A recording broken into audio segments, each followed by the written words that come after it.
Bayangan di Selat Taiwan, sebuah pertempuran tak berujung.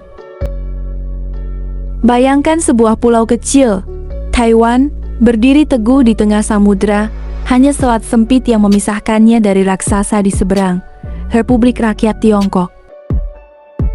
Bukan sekadar jarak geografis yang memisahkan mereka, melainkan sejarah yang berdarah, ideologi yang berbenturan, dan ambisi global yang saling beradu.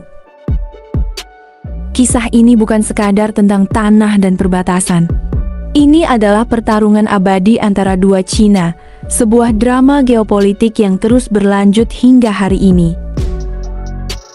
Perang saudara Tiongkok menjadi babak pembuka yang menentukan. Bayangkan Chiang Kai-shek dan Kuomintang-nya mundur terdesak oleh gelombang merah Partai Komunis Tiongkok pimpinan Mao Zedong. Mereka mencari perlindungan di Taiwan, membawa serta mimpi sebuah Cina yang bersatu, namun terpecah oleh ideologi. Sejak saat itu, dua pemerintahan Cina, satu komunis di daratan, satu nasionalis di pulau, menuntut kedaulatan atas seluruh Tiongkok, sebuah klaim yang hingga kini masih menjadi sumber konflik. Prinsip satu Cina menjadi medan pertempuran ideologi. RRT berkeras hanya ada satu Cina, dan Taiwan adalah bagian tak terpisahkan darinya. Namun Taiwan, meski hidup di bawah bayang-bayang ancaman, telah membangun demokrasi yang dinamis dan identitasnya sendiri.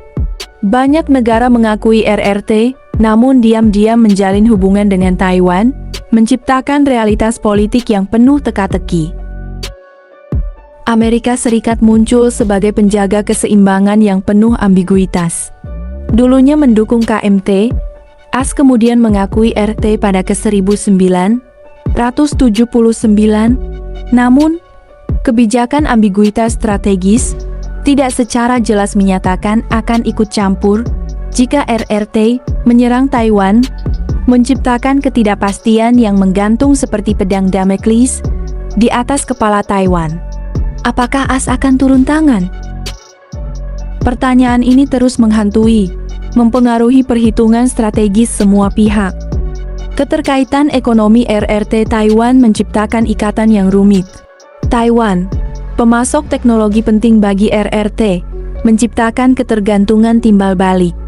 Namun, ini juga menjadi senjata makan tuan. RRT dapat menggunakan kekuatan ekonomi sebagai tekanan, sementara Taiwan dapat memanfaatkan ketergantungan RRT untuk mempertahankan posisinya. Sebuah permainan catur ekonomi yang penuh risiko. Di Taiwan, khususnya di kalangan muda, identitas Taiwan semakin kuat, berbeda dari identitas Cina. Di RRT, nasionalisme yang kuat mendorong keinginan untuk penyatuan kembali, seringkali dengan narasi sejarah yang kuat. Perbedaan sistem politik, demokrasi di Taiwan, otoritarianisme di RRT, juga memperumit penyelesaian konflik. Dua dunia yang berbeda, saling berhadapan. Peningkatan kekuatan militer RRT, termasuk pengerahan aset militer di dekat Taiwan, meningkatkan ketegangan. Taiwan pun memperkuat pertahanannya, mempersiapkan diri untuk kemungkinan terburuk. Diplomasi pun menjadi medan pertempuran lain. RRT menggunakan tekanan politik dan diplomatik untuk mengisolasi Taiwan, sementara Taiwan berupaya memperkuat hubungan dengan negara-negara demokrasi. Komunitas internasional, meski sebagian besar mengakui RRT, juga memiliki peran penting. Dukungan untuk Taiwan, terutama dari negara-negara demokrasi, menciptakan tekanan pada RT. Namun, keengganan RRT untuk bernegosiasi langsung dengan Taiwan menjadi kendala utama. Sebuah kebuntuan yang menegangkan. Konflik RRT Taiwan adalah masalah kompleks tanpa solusi mudah. Dialog, negosiasi, dan pembangunan kepercayaan adalah kunci, tetapi jalan menuju perdamaian masih panjang dan berliku. Peran komunitas internasional dalam mendorong dialog dan mencegah eskalasi sangat krusial. Kegagalan untuk mencapai solusi damai akan berdampak besar pada stabilitas regional dan global.